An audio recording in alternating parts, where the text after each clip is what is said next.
The dark cosmos. Stay cosmic. In this prison, they only feed us once a week. Written by Tijana Petkovska. Part 1. The Concourse. I learned to love Mondays, eventually. It was hard in the beginning. I didn't know how precious and sacred they were. If you ask any inmate in Stravotia Supermax, I'm sure they would tell you pretty much the same thing. When those doors opened on my first one, the waft of cigar smoke and whiskey almost toppled me over. I hadn't been much of a drinker before. My poison of choice was what got me inside, and it didn't exactly fit into the air of civility that filled the concourse, the place of gathering before the feast. Gentlemen didn't pump their veins with nasty artificial elixirs that promise everything and deliver nothing. Gentlemen sip, stir, sniff. They savor. You learn as you go. You have to if you want to be part of the most intense celebration of the senses in the galaxy. The heavy liquor was only the beginning. I'm trying not to get ahead of myself, even if I can feel the hairs on my neck standing. The other smells and textures of the most lustful poison were on the other side of the following door. And in my first year there, I wasn't prepared for it. Now, I can't stand not dreaming about it every night. Every moment of free time I get, I miss it. I want it. I need it. On year 1, day 1, I was handed 2 sets of clothes. The first was just like the one we're wearing now, but gray and without the apron. Coarse material, ankles to neck covered, zipper from groin to chest, and a nice little number ID on the side of the heart. For humans, it was on the side of the heart. The rest didn't quite get a poetic meaning to their tags. Not that most of them understood the language it was written in anyway. Hailing from who knows what part of the Milky Way, some of them came from places that never learned how to write, let alone pick up a second language. What they did know how to do was get themselves into trouble, and on this side of the galactic justice system.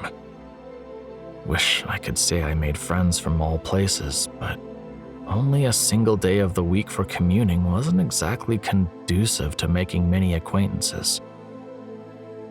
Straighten your tie. Someone whispered behind me. And put your shirt in your pants. I turned and saw a human of unreachable proportions, like the Terran soldiers I'd sold my goods to back in the day. He loomed over me like a column. To describe him as heavy built would be an overstatement considering how the prison had deformed him.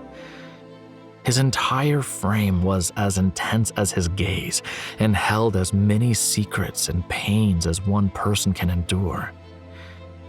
It also held the potential for violence that I had seldom seen previously and wouldn't see even in Stravotia. He gritted his teeth, waiting for me to take his command. At first, I thought he was a keep, a guard, a watch. Frightened the hell out of anyone that would dare even glance at him. He could break any man there like a twig, which was what all of them already looked like. Bony racks with loose clothes hanging off of them. Red was what they called him. Not for his temper, nor for the reddish glow of his cheeks the moment that temper would begin stirring.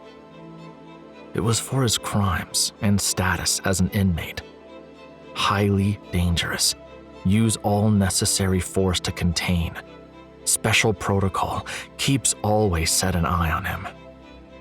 A war criminal. Only 2 Reds were in Stravotia, and you would expect most of us to be that in a supermax. Red barely moved, and I flinched. I'm doing it, I said, shuffling the second set of clothes I was given. I wasn't going to get killed by a colossus at the very beginning of my 100-year stint for not having my suit tidy enough. He grinned. I tensed up even more. If he wouldn't do me in, I was sure my panic would. Red raised his arms toward my neck, and it took me a second to realize that he was just trying to show me how to fix my tie. The gentleness with which he did that with his massive hands was unbelievable to me. Like this. You'll get the hang of it. His voice was soft, mellowed by the time he had spent being corrected for his doings. Much like his movements, it was in stark contrast to the harshness that could be read in his eyes. A gentleman of the highest regard. At least on Mondays. He loved Mondays.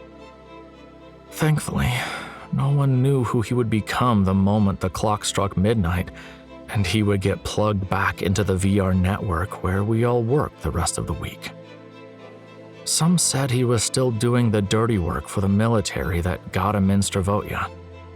But worse, detached from his ideology and his victims like a robot, he was supposedly flying military drones into spaces unknown and as yet unconquered. Most of those places were sitting ducks, the way I understood it. That was the hot gossip surrounding him that was whispered about every once in a while among the gentlemen.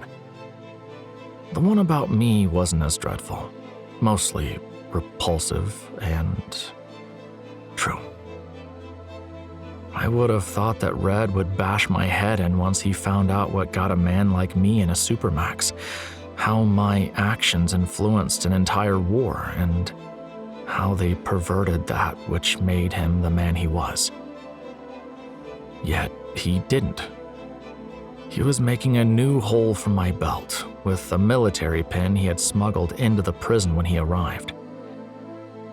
My suit was already too big for me. Little did I know back then how big it would get.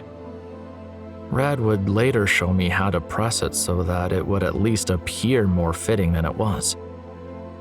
All of us were responsible for our own suits, or the second and more important of the two sets of clothes we got when we were admitted to Stravotia. They were of exquisite make and were to be kept pristine, even if they were a little worn out already. Three-piece, with a vest and a silky tie that was in the color of our inmate status, over white button-up shirts of the finest cotton collected on Earth to this day. No number tags on Mondays among the gentlemen, but no names either. Get ready for the only first-class dining experience you'll ever be invited to partake in, Cinderella, Red said when he was done fixing my clothes.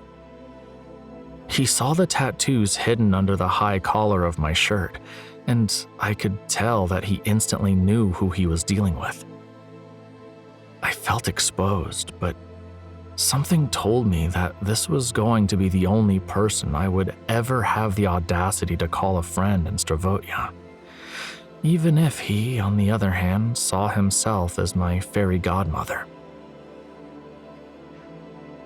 The space of the concourse was already filled to the brim once the two of us entered. All 1,783 inmates were standing on the sides of the long room that almost presented itself as a hallway. It was minimal, concrete gray like the rest of the prison, but it was warm inside. A fireplace at the far end next to the second door added to the smokiness of the air, already clouded up by the cigars every single inmate was either puffing or inhaling, in whichever way their physiognomy would allow. On both sides of the room were massive bars with any kind of heavy liquor from any part of the galaxy you could imagine. There was only the soft glow of the fireplace and little yellow LEDs that made the glass bottles glisten and shimmer. How this mood would later entice my appetite and make me salivate even before the second door opened, I can't even rationalize to myself. I was standing in the middle of the concourse, looking around at all these men, barbarians from what you could expect in a supermax, yet we're all calm, smiling tautly, chatting up the place with the most innocent tales I've ever heard. Soft music was playing in the background, interspersed with the crackling of the burning wood. Deep evergreen wood. It burned slowly. It smelled holy. That wasn't at all what I expected when I was sentenced. Red came up from behind me again and presented me with a glass. "Bourbon," he said. "You strike me as the bourbon kind. It warms the stomach real well for what's about to come." Beer, usually. Pairs well with... I tried making a joke, but Red stopped me, shaking his head. I looked around, listened for a few moments, and realized that no one was talking about themselves and who they really were. They were all role-playing as the best selves they never got the chance to be, for whatever reason. Pianists, professors, doctors. Truth rarely escaped their lips. And when it did, it would get twisted by endless retellings very fast. "Yes, bourbon. Neat," I eventually replied. He nodded. I wanted to ask him about everything, from the smallest to the biggest details about the prison. No one was there to admit me into Stravotia and explain anything about what my life inside would be like. Just a couple of bots appeared on the main hatch when the automated shuffle dropped me off, dragged me in, and shoved 2 folded sets of clothes in my hands, along with a few necessities to prepare for the Monday feast. An inmate wouldn't need anything else for the rest of the week. Then there was the keep that escorted me to my cell, or chambers as we would refer to them during the concourse. He was stonier than the bots, barely even glanced at me. 8 o'clock Monday sharp. Washed, shaved, well behaved." That was the only thing he said to me before he disappeared into the deep shadows of Stravotia. I could see him and another standing next to the second door in the concourse the very next day. You could break your knuckles on his jawline if you dared strike, which was a bad idea for many reasons. It bothered me that it was just 2 of them there, and the mood of the room was perfectly calm. Surely, I thought on that first Monday, we could storm these 2 buffoons and take the prison in a split second. But that wasn't how things worked around here. Not in the slightest. As I was sipping my bourbon, wincing a bit since I hated the stuff in the beginning, I heard a small ruckus starting to form somewhere in the concourse near one of the bars. Red's head was already turned in the other direction, but my curiosity got the better of me. First, I glanced at the keeps to gauge their reaction. They were unmoving, unfazed by what was happening among the inmates. Only second did I turn in the direction of the commotion. The chatter was dimmed in that part of the room, and was overtaken by a strange language I don't think I'd ever come across. It sounded like it was from the deep colonies close to the galactic center. The man, alien to me, was 6 feet tall and almost the same width. Not a humanoid though, a biped. As big as he was, the suit he was wearing was hanging off him like a hanger. He was foaming at the mouth. Later I would understand that he was absolutely ravenous. His instincts had kicked in, and even if his mind didn't understand it, His body was telling him how hungry it was. It was ready to pounce on anything that was even remotely edible.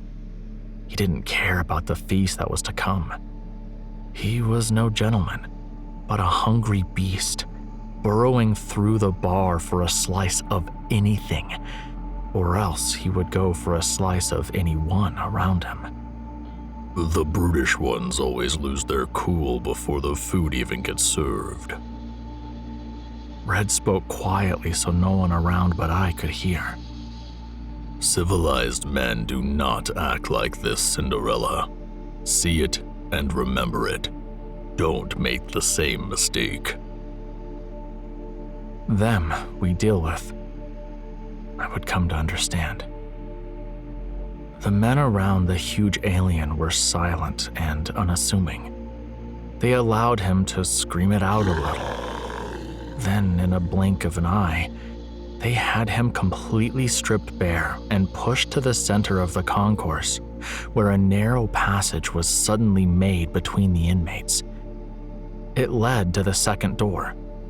Every single person present, even Red, was staring the man down as he was yelling and, I assumed, begging for food. It was the worst kind of nightmare, if not the simplest. Like showing up to school naked with everyone pointing fingers at you.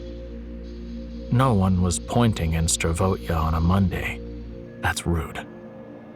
The music and the chatter had stopped. Dead silence, apart from his incessant begging. The keep straightened their backs, and the man moved between the inmates toward them.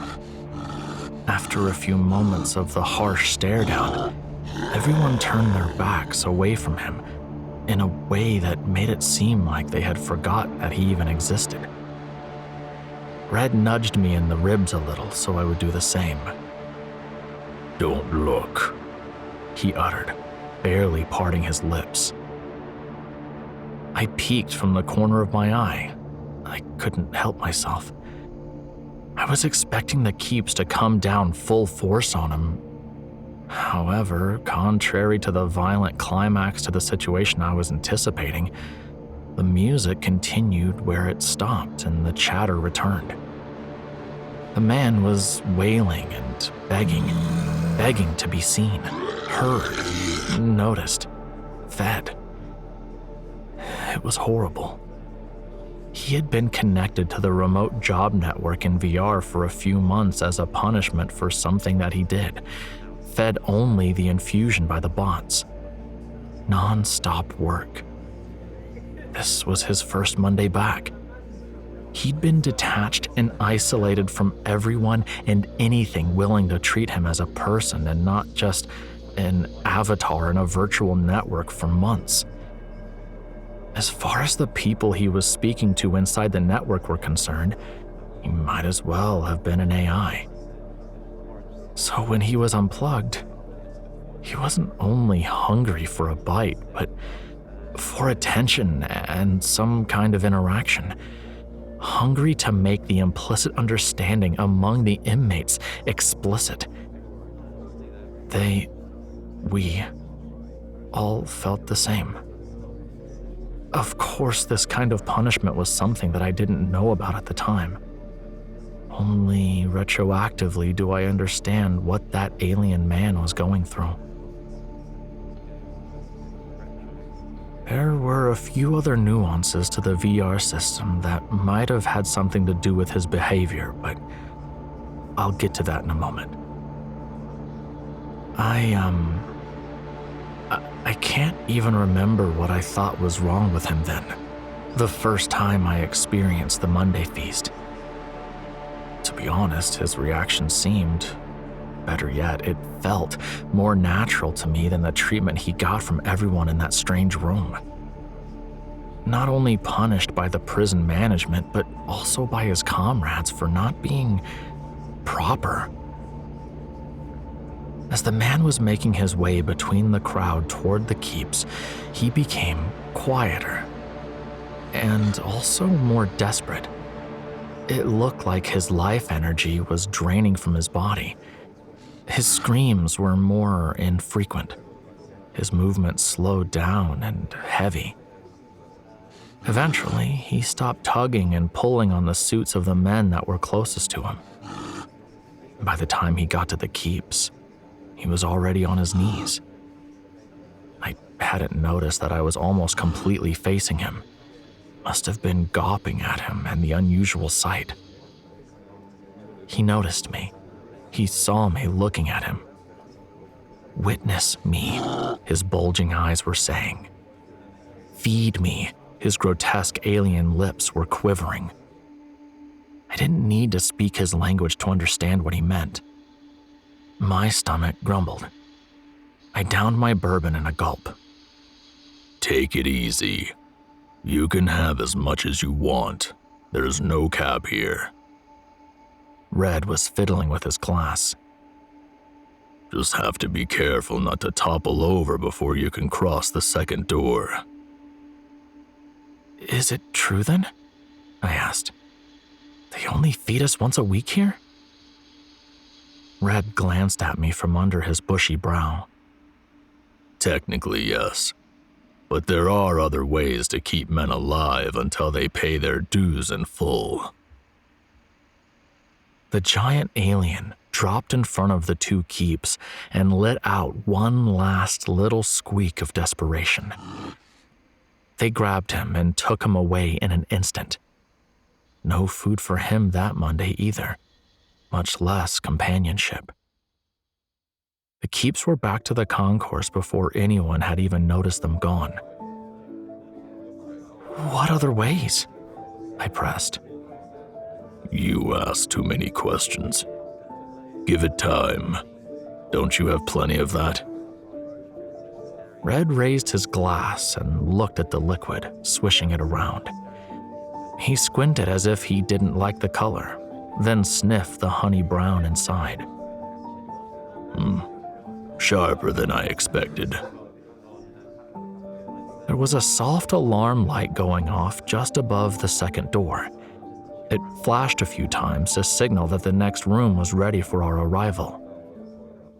Once all had noticed the signal, they didn't hurry, push, or make any kind of noise as they slowly returned their glasses to the bars one by one and made their way into a single file in front of the door, chatting quietly. I was at the very end of the line, a little late, still confused, and looking for Red, whom I had lost in the few minutes since the alarm started. I didn't know what to expect. I didn't know what to do or how to act. I felt that it was easy to make a mistake here if you didn't know the proper manners and form. I didn't want to find out where the brutish alien was taken so soon into my sentence.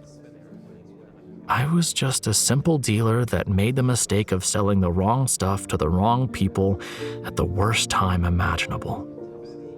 And suddenly, I found myself in the company of these men in the worst prison in the galaxy, in a three-piece suit, waiting to be wined and dined like a god. It made no sense. Maybe it still doesn't. Part 2. The Feast. In Stravotia, they only fed us on Mondays. I loved Mondays. I still do. My mouth waters at the mere thought of them. My tongue tingles with sense memories, entangled forever in the very fiber of my being. No other desire comes close. The hunger pangs squeeze my stomach like a strong fist whenever I think of them, then travel over my skin like the soft touch of a gentle lover. There's only one thing that comes close to it, and I can get it whenever I want presently.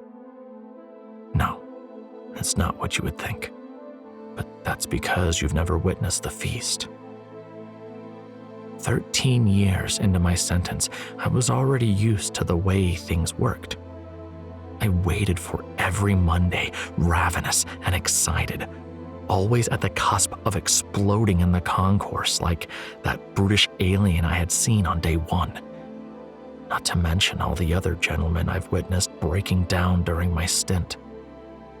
But I had Red on my side, straightening my tie and making new holes in my belt to keep me proper. Never tried this one. I handed a glass to him, holding it up so the light would reveal its true color. Nice pale taupe. Hope it's not flat. Red was a bit gloomy, had sunken into his wide frame. He swished the whiskey around, tasted it without even looking, and frowned. I looked down at the glass, sipped. It wasn't bad. To the contrary. Then again, the sweeter ones were more my speed. Red preferred a dry finish to his whiskey. Rye, if he could get his hands on a shipment from Earth fast enough. But he wasn't the same ever since he did 2 continuous years in VR over a mistake he made during the work week. Things seemed to diminish in quality by the Monday for him after that. The feast didn't excite him as it once did. Yet he remained stoic. I never got the full story about the 2 years he was isolated, and from the little he told me, I could only guess which parts were true and which weren't. Those years weren't your run-of-the-mill constant work that we all received during the week when we got plugged into the system, or were made to skip a Monday and continue working when we were naughty little boys instead of civilized men. My line of work in the network was more of the customer service type, so it rarely warranted the harshest disciplinary tools Stravoio could give. Red got the punishment, the one called simply purgatory by the ones that managed to survive through it and leave with their sanity intact. The soft light above the second door that signaled the beginning of the feast brightened the room of the concourse a little. Glass bottles shimmering more intensely, my stomach grumbling. Everyone went silent and moved in the usual calm fashion. Pleasantries were exchanged among the men, making one think one was witnessing a formal gala and not feeding time in a supermax slammer. But, as I said, after 13 years, one gets used to it. I partook in the charade and gladly did so. I took the glass from Red's hand and noticed his gaze was fixed in the center of the room. There was a parting between the gentlemen prisoners, and a single soul was walking slowly toward the second door. He was fully clothed, skinny, a skeleton, frankly. His magnificent suit was a washed-out, dull gray, only a memory of the bright colors and soft materials it was once made out of. Red tie. As he passed, the men nodded in his direction. An intense air of sorrow filled the room. Only his second feast in 134 years, Red whispered in my ear. A legend. We all thought he was dead. The old man must have been human. He bared the most resemblance to that. However, his head was completely deformed. The back of his skull was almost wholly flat, except for a huge dent in the place where the elastic to the headset must have stood. His skin was so pale it looked translucent, allowing the blue-green of his veins to come into full view. An emotionless face peeked between his floppy ears, with a single massive hole where the headset used to lay, sinking his eyes behind darkness. There wasn't a spark of life left in them to shine out. His nose was caved in together with them. Wrinkles formed and set deeply all around the crevice, making him look like he had been a hard laborer in the mines of Godotya.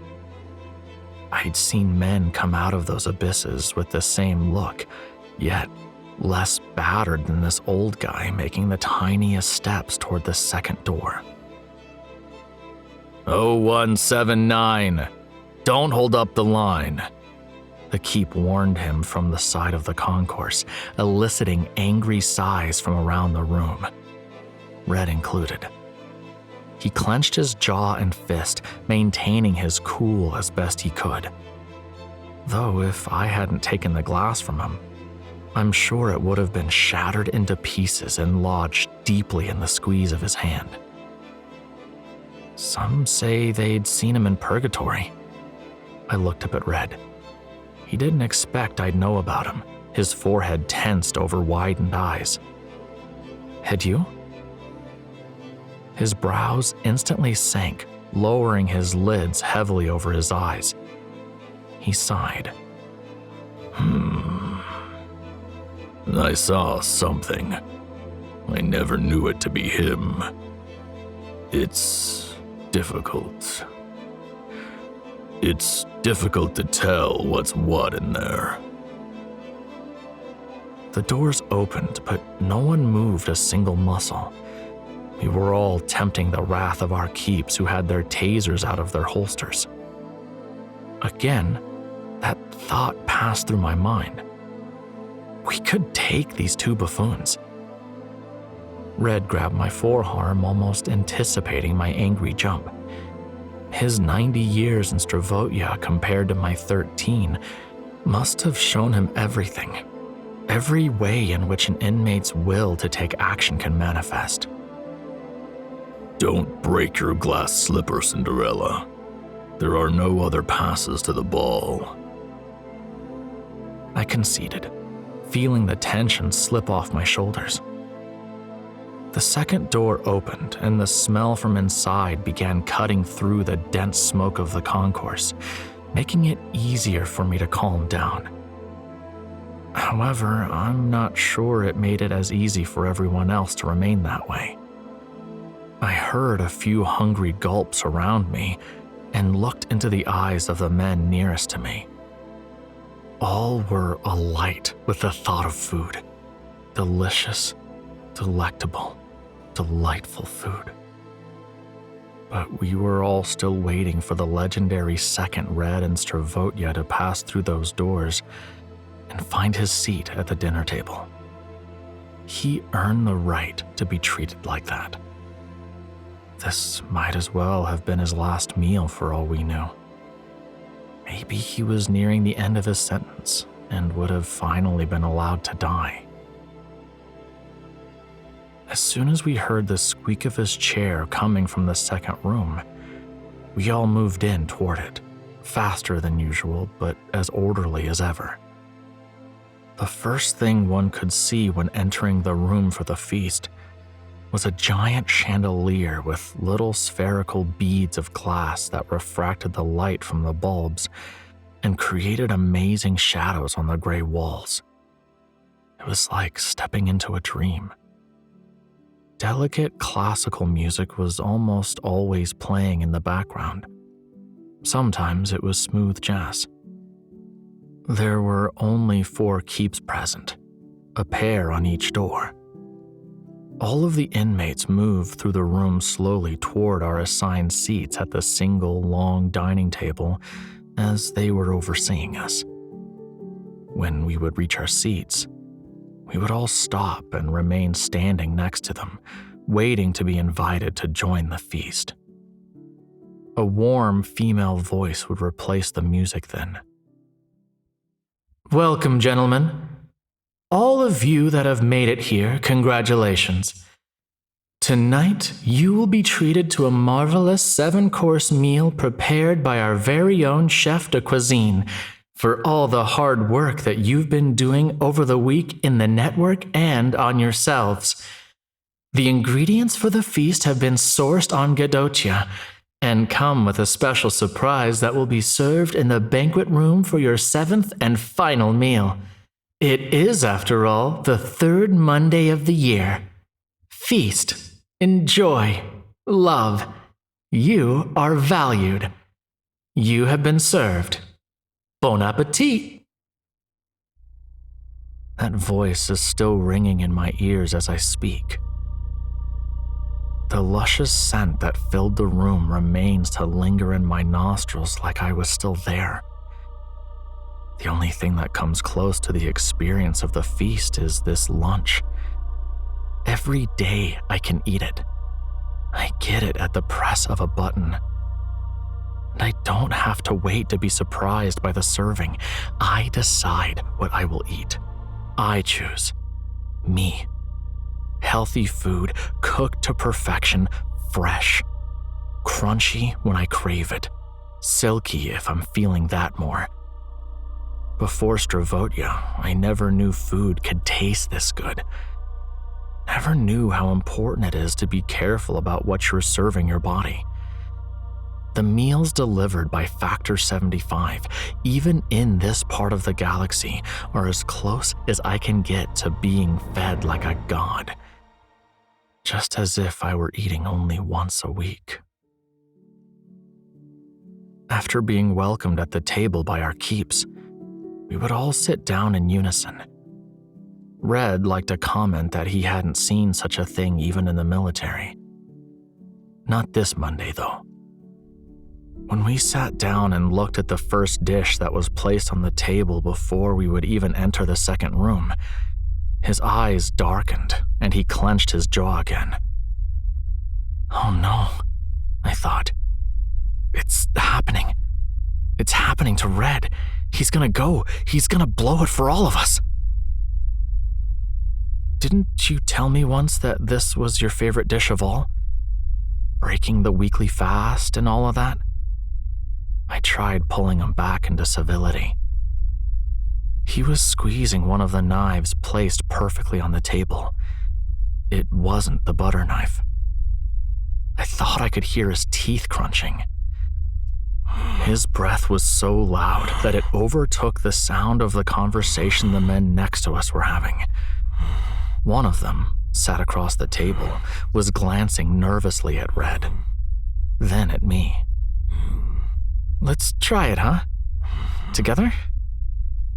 My voice cracked a little. I reached for the freshly baked bread in front of me and could feel its warmth under my fingers.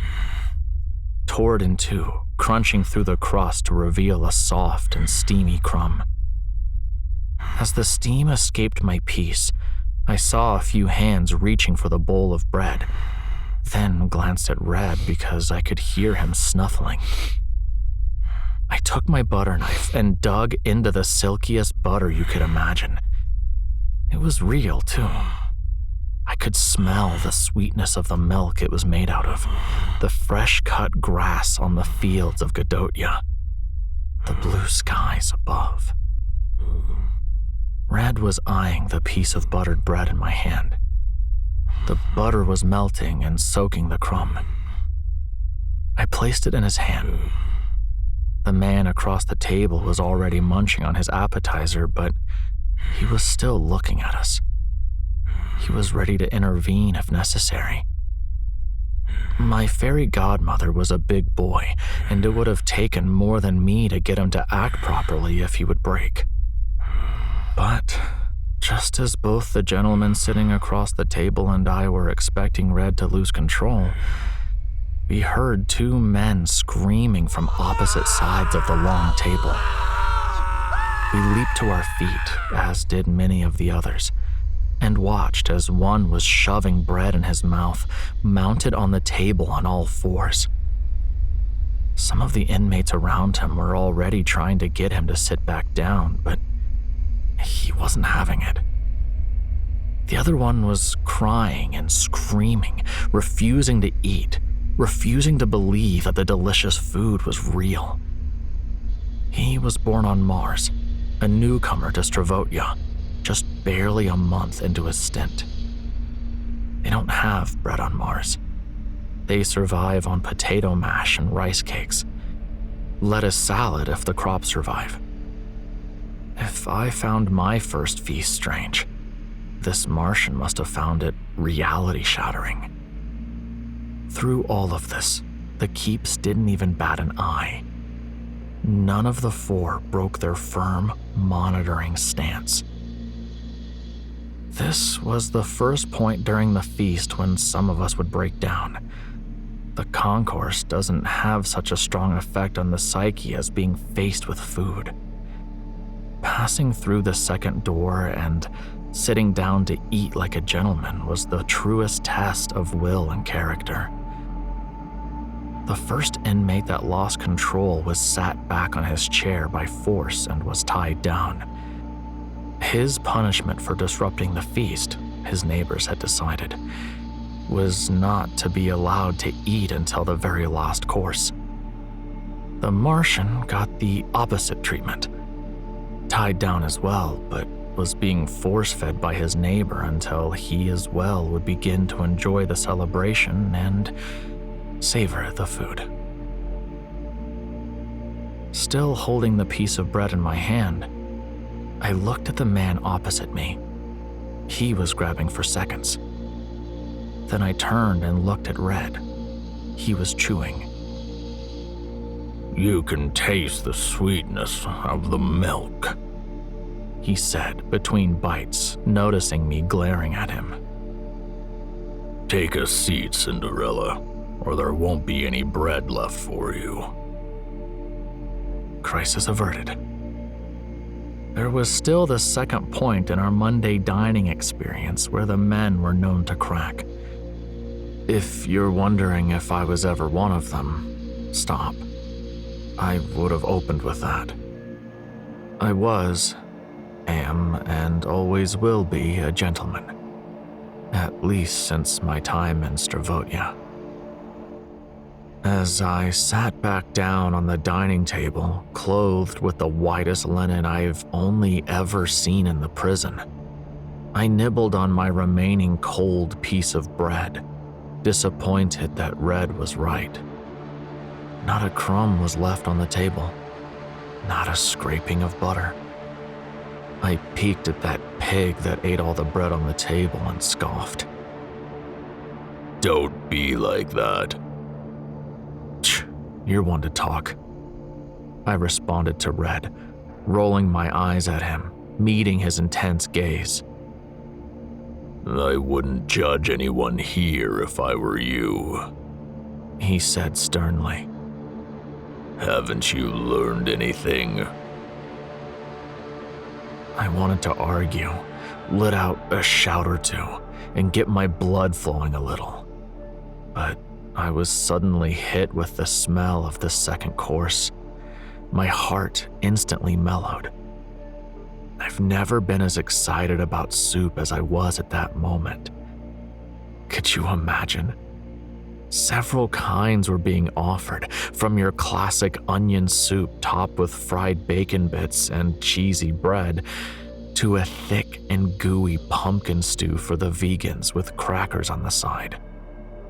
Simple and effective. Homely. The entire room felt cozy and soft. It was the warm embrace we all needed. We always needed. "The one thing that escapes you, Cinderella, is the one thing that makes this whole place work," Red added. I was already eating. I opted for pumpkin this time, filling my bowl to the brim and chasing the serving bots with my eyes around the room so that I could ask for seconds. Most of the chatter among the men had died down.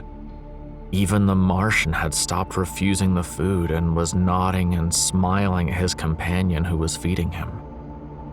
They looked like a child and parent that have finally reached some kind of arrangement. The parent prisoner, I imagined, was promising the child prisoner a big dessert, if he ate all that was offered. A real dessert. A perfect one with a cherry on top. "Look at him, 0179. Look at how peaceful he is just slurping his soup." Red wasn't eating. He was fixated on the old red prisoner that was sitting just a little way from us. The man from across the table glanced at him again. I shivered. I would have preferred slurping my stew in peace too. Purgatory is where you stay, Cinderella. It's where you are, soup or no soup. Do you understand? I didn't. The serving bots were already out, and the bus bots were making their way around the room, clearing the table. Red noticed their hurried movements and drank the soup directly from the bowl. The man across winced and shook his head in disgust. Were we not out of the woods with Red? If not this Monday, surely the next he would break. Something was wrong about him, stirring behind his monumental exterior and soft voice. By the time we had finished the feast, 0179 was dead. His head had plopped on his plate. Everyone stopped eating for a minute and silenced their chatter until the keeps had checked him for a pulse, declared him dead on the spot, and took away his body. That night was a little rough on me. It was the only night of the week that we were also allowed to sleep, dream, remain disconnected from the network, and process all the food that we'd been served. That was the small mercy we were given for all our work in the network and on ourselves during the rest of the week. I hated the silence of those nights by year 13, to be honest.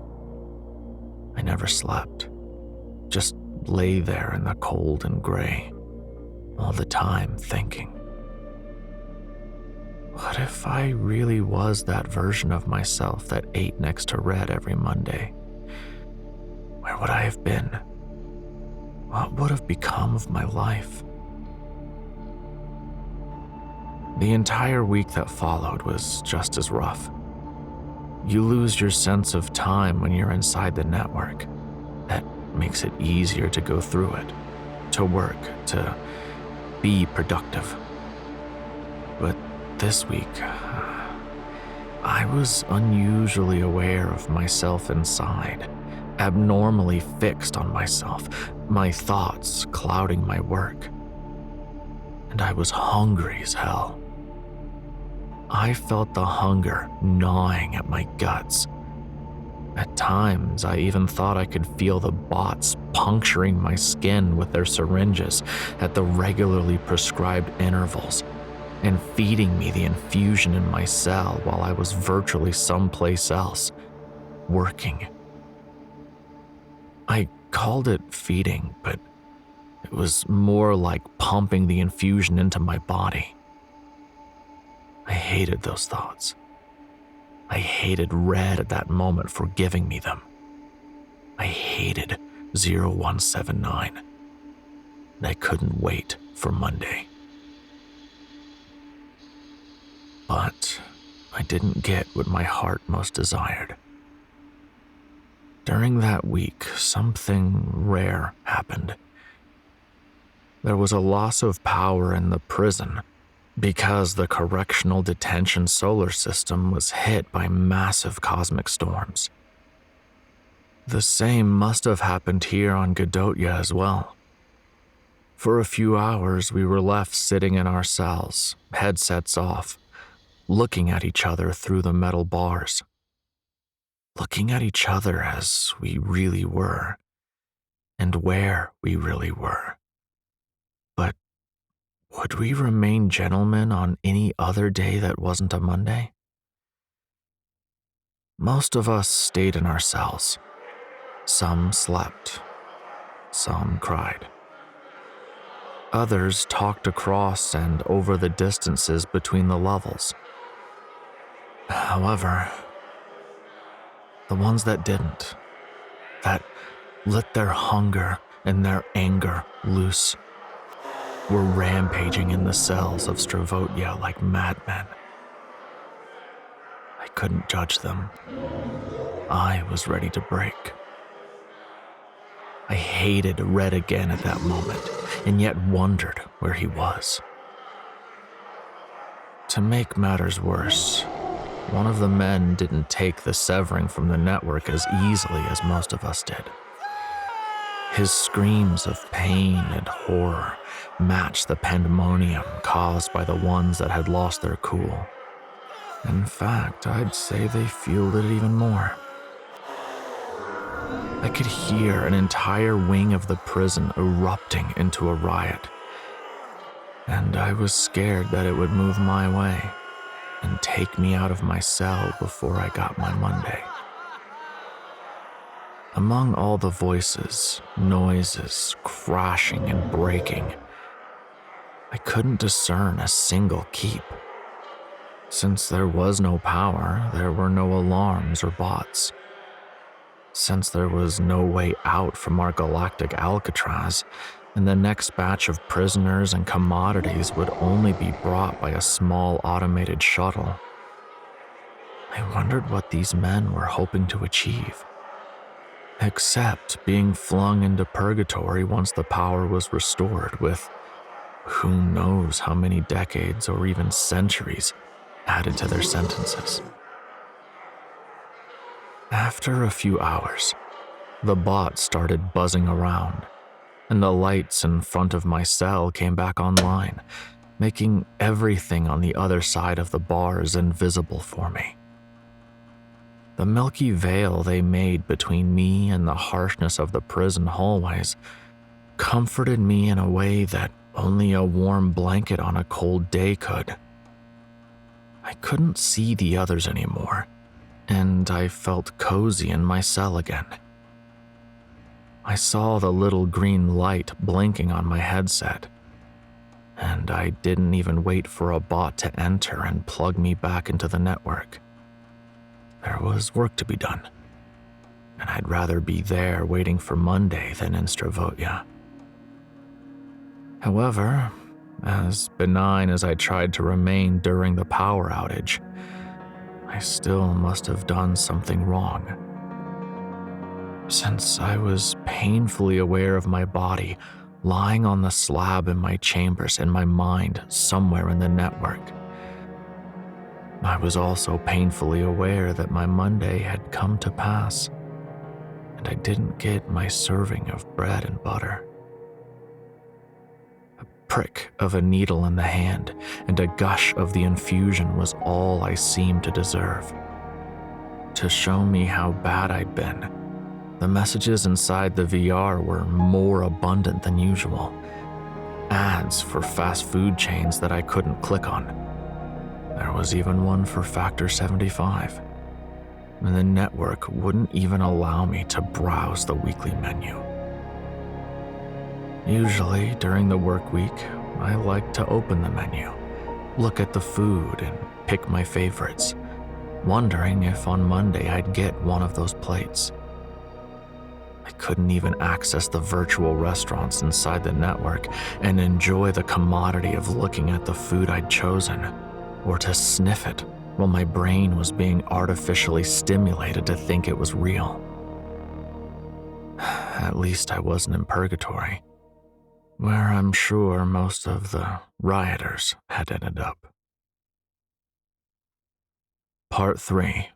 The Banquet. Monday. Best day of the week. Especially every third one of the year. The special Monday. Cake Monday. The one Monday you never wanted to miss. By the 80th year of my sentence, I had almost forgotten my exact date of birth. But even with the time lost or spent in VR, and the skipped feasts if I was being punished, I still managed to keep track of those Mondays. After a particularly long stint in VR, dragging out a 2-Monday punishment for a minor offense during the work week into a few months because of my poor attitude, I appeared at the concourse to a dramatically bigger number of inmates. Of gentlemen. The new faces and familiar ones blended into nothing and seemed to me as gray as the walls behind them. The chatter was low but rich, and carried through the hallways and air vents. There were suddenly so many people there that I began to worry. Will there be enough food for all of us? The new guys will surely make it through the feast and encroach upon the subsequent banquet where very few of us usually made it. Will there be enough cake for all of us? My stomach grumbled and I felt a sharp pain in my side. As I ran my hand over my ribs, I felt all of the bones protruding through my shirt and my double-breasted vest. I stopped my hand at my heart and could feel it beating through all of that as well. If I would look at my bare chest, I was sure that I could see it pumping under my skin, which was the only thing left between my heart and my dinner attire. I wanted to lash out and scream. I was so hungry. Suddenly, I felt a strong hand grabbing my arm, pulling me inside and leading me to one of the bars in the concourse. Don't make a scene today of all days, Cinderella. I'll keep it together, I promise. I won't ruin Cake Monday. I grinned at Red, but he just stood there looking at me with a puzzled expression on his face. I was missing something. What? What did I miss? I asked. He gave our order to the barbot, purposely turning his eyes away from me. He had become a fixture in Stravotia, old Red, the only one remaining on death row, which meant he would stay inside until he had fully served his sentence. After that, he would be allowed to eat his last meal and perish in peace without any debt left unpaid to our greater galactic society. He had turned into a shadow of the man I had met 80 years prior. Yet he still took care of me and tidied my suit every time we needed to step into the concourse together, to feast, to enjoy, to love life as much as we could in a single day of the week. This time, he fixed my tie right at the bar. Still a mess. How are you going to manage without me? He spoke under his breath, and I tried not to react to his words because I finally remembered what this particular Cake Monday meant. Behave, will you? I would behave as I promised, for that Monday and for the next 20 years I had left, even though it was hard to maintain my civility at times. The pain in my side would continue, and the sharpness of the bourbon only made it worse. Bread didn't fix it, nor did the homely potato stew I had right after. I grazed my steak only and chewed through the rest of the courses like they were made out of cardboard and not fresh, juicy ingredients. I was slouching and getting behind, leaving platefuls of magnificent food for the incinerators. The looks I got from across the table, the scoffs and sighs. But the pain was more intense than the taste of the dishes, planned to perfection and executed by the best chefs criminal charges could afford.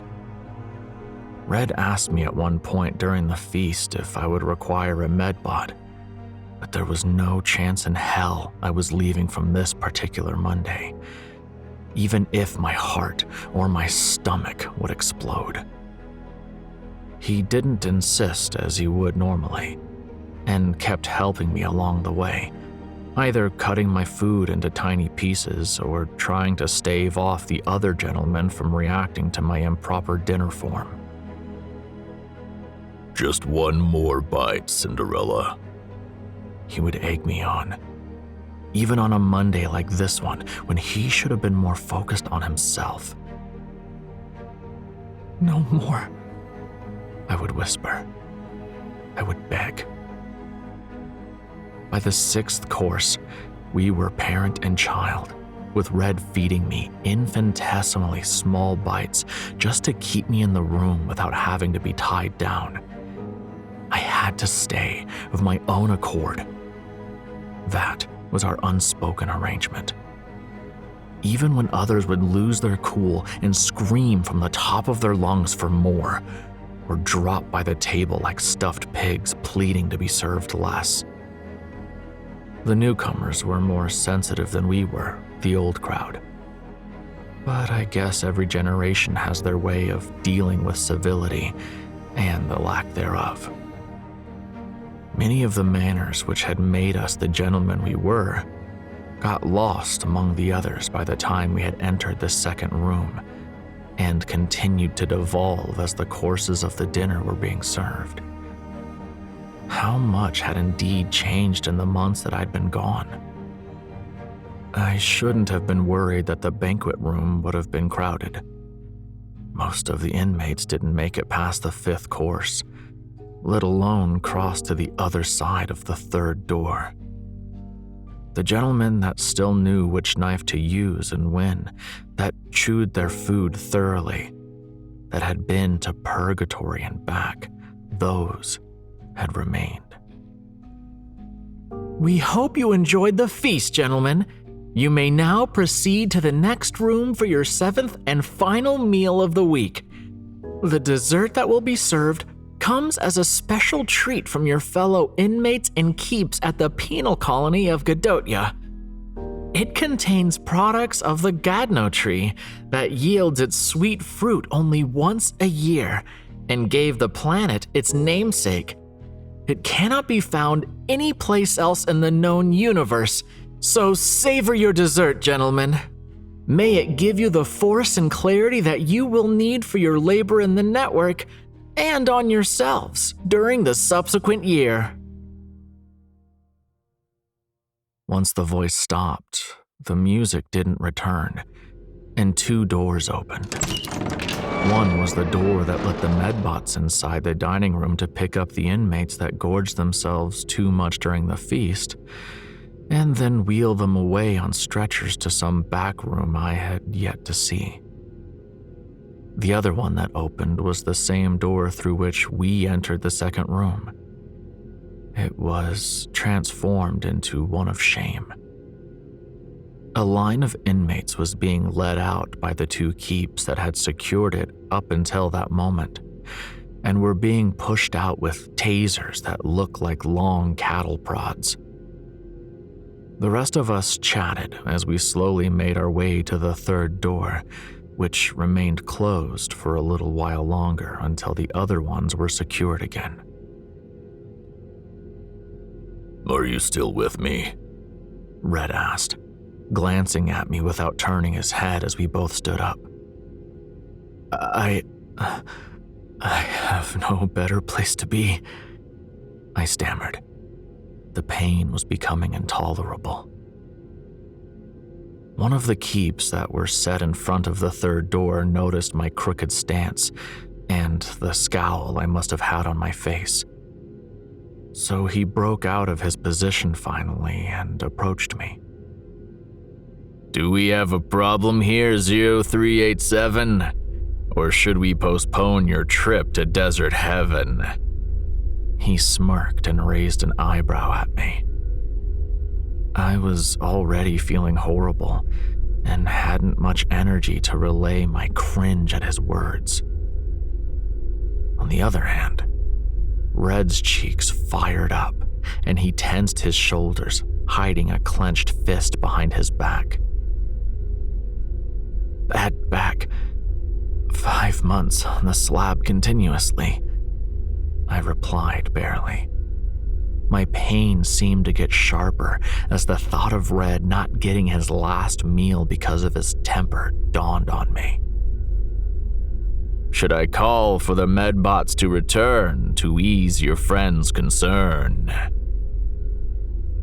I shook my head in response. The keep then faced Red, as if the question was actually meant for him. There was an awkward silence between them that made me nervous. The keeps usually didn't provoke gentlemen before the banquet, but Red had history with this one. A history longer than the time either of them had been in Stravotia, and that was building even more over the 2 centuries of Red's sentence. Their stalemate was broken by the securing of the first 2 doors and the third one opening. Whatever the keep thought was going to happen couldn't happen any longer. He had to let us through, even under the special protocol for inmates with a red status. We had been well behaved. We were calm. We weren't a problem. I pushed by the keep, thinking that Red was following me. However, a few steps into the third room, and I had to turn around when I noticed that he wasn't answering my questions. They were standing still next to each other in the empty dining room, face to face. Red was saying something to him in the keep's language. His shoulders were down, and both his palms were open to his sides. The keep lowered his gaze a few times without even trying to speak back to Red. His taser was still in its holster. Eventually, they shook hands. Gentlemen of the highest regard. At least on Mondays in Stravotia. With a few long steps, Red joined me and the rest in the third room. He was the last to enter, and the doors shut behind him automatically, leaving the keep on the other side. There were no keeps allowed in the banquet room. There was also never any need for them to be there. The room itself already had a profound impact on us that made it there, even before the dessert was served through the tiny slots positioned on each wall. It was a square, unlike the 2 previous rooms, and smaller, considerably smaller, like it was never meant to hold more than 100 or so inmates. Hollowed out and empty of any bars, tables, or chairs. Our bodies were the only furnishings between its gray walls. They were the same color as the rest of the prison, but felt darker in tone since there wasn't any artificial light inside either. The single source of illumination was the 4th wall, a wall that was actually a massive window, covering one entire surface of the square room, top to bottom, side to side. One of the gentlemen stepped close to the glass, touched his hand upon it, and began to sob. We had made it to our special Monday. We had earned the right to the view of the third room, accompanied by the sweetness of the most scrumptious cake. The same cake I'm making now with you in Godotya. When my sentence was over and I was given the choice of the kind of labor I'd like to continue in the penal colony, I didn't choose baker by mistake. Sure, I know that the most coveted positions are the ones that have you outside in the fields, under the sky, but that's not what I wanted. The 4 walls around us, top to bottom in hot ovens, and our little square part of the factory is a little slice of dessert heaven. It's my way of giving back and serving the most beautiful thing I'd ever known. The cake.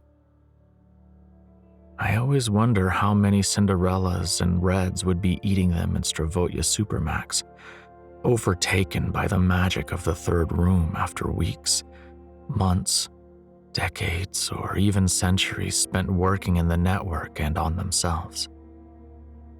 The single window delivered the view that I still have etched in my mind, returning to it as a place of serenity and civility. My pain had turned from sharp into a dull ache that made me feel tired and lofty. I wasn't sure if I would lose consciousness and never get to share the last cake that I'll eat together with Red. Most of the gentlemen were facing the window, overwhelmed by the view. When the soft signal flashed once to let us know that our cakes had been delivered in their slots on the walls, the gentlemen took their one serving with poise and gratitude. Some of them sat down on the cold concrete floor and ate their dessert gradually, savoring every bite as they were looking out of the window. Others ate it in a few large bites, then pressed themselves next to a wall, savoring the view as the sweet aftertaste of the cake developed in their mouths. We were all silent. The air was heavy and pensive, despair and joy at the same time. Red was facing the back wall. He didn't move or even try to look out the window.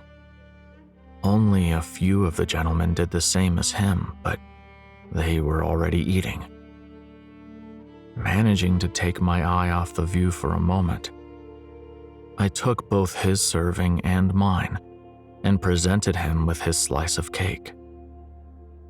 Slowly, he took it from my hands and pressed the plate close to his face, closing his eyes.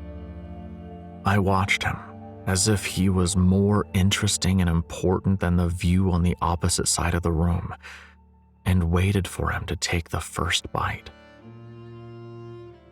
It makes me a little sad that you'll never taste this cake or even smell it. I would go absolutely mad in your position to keep making the most coveted dessert in the galaxy, shipped to all planets around, fed even to the worst kind of man in Stravotia, and never know what kind of magic it delivers. But you can have your share of sweet things in Gadotia, as much as you want, whenever you want. Maybe that's better and healthier. I wouldn't know. I wouldn't even dare to presume. That would be unbecoming of a gentleman. You know your mind best, and your life. After a few minutes of examining the cake on his plate, Red finally took the spoon in his hand. I mirrored his movements, watching him like a hawk. He cut off one small bite and stopped, then faced me with the warmest look in his eyes that I had witnessed for the first time in the 80 years I'd known him. I raised my spoon with a mouthful of the dessert and cheered with it as if it was a glass of bourbon. We took a bite at the same time. Then I turned away from him and took a few steps toward the window, giving him privacy in his last moments in the third room. The view almost immediately grabbed my full attention as the sharp pain in my side returned even sharper from the bite I had just had. My vision was blurring and my hands were trembling. It was a matter of seconds before I would pass out and wake up back on the slab in my cell, my chambers, with two medbots working furiously around me, saving my life. In those seconds, while I was still in the banquet, nothing flashed before my eyes from my past as I would have expected. It was a dark and shallow pit of lost and forgotten memories. The only thing that was there, ever present and overwhelming, was the view from the single window in the third room of Stravotia Supermax. With the lights turned off inside and my vision diminishing, it was the only thing I could see clearly at that moment. I heard a few sobs around me and a few soft giggles. The gentlemen prisoners all had their ways of dealing with the sweetness of both the cake and the view. My plate dropped from my numbed grasp, and I heard a muted thump on the concrete where it fell. I wouldn't have another bite of cake on this particular Monday. The pain in my side was throbbing, and I could barely take a breath. I must have staggered back and fallen because I could feel the cold of the floor engulfing me. Yet my perspective remained unchanged. The view remained as it was, dominating over everything that my fall had provoked in the room. There are no words to describe it. No feelings can be expressed in perfect detail the way I felt them at that moment. It was night outside, a clear sky with so many stars shining in the deep hue of the cosmos that they illuminated the third room as if they were our suns. Small flashes of runaway comets in the distance disturbed the false sense of stagnation in the image before me. Such vastness, such greatness of being.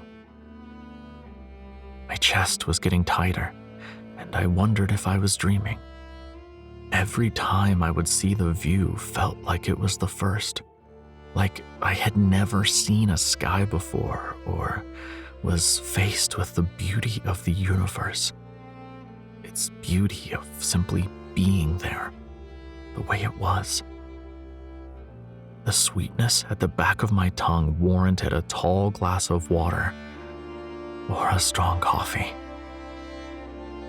How did my body dare to crave more in the instance in which I had everything in front of me? The alarm struck midnight. Monday was over. And the very last second, before I would wake again to the harshness of the artificial light of my cell and the pain considerably lessened by the medbots, I saw metal blinds coming down over the window. Behind it, obstructing a limitless number of stars in the view, orbited Godotya, a massive Earth-like planet that I would call home in 20 years, spent without Red, and without any important memories of what my life used to be before Stravotia, and only with the desire of those perfect cake Mondays.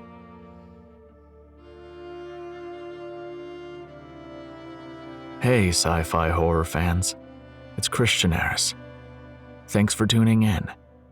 If you enjoyed this story, make sure to give it a thumbs up. Thank you to all our official channel members. Your support means a lot to us. Craving another scary tale? Check that video on your screen. Until next time, everyone. And remember, stay cosmic.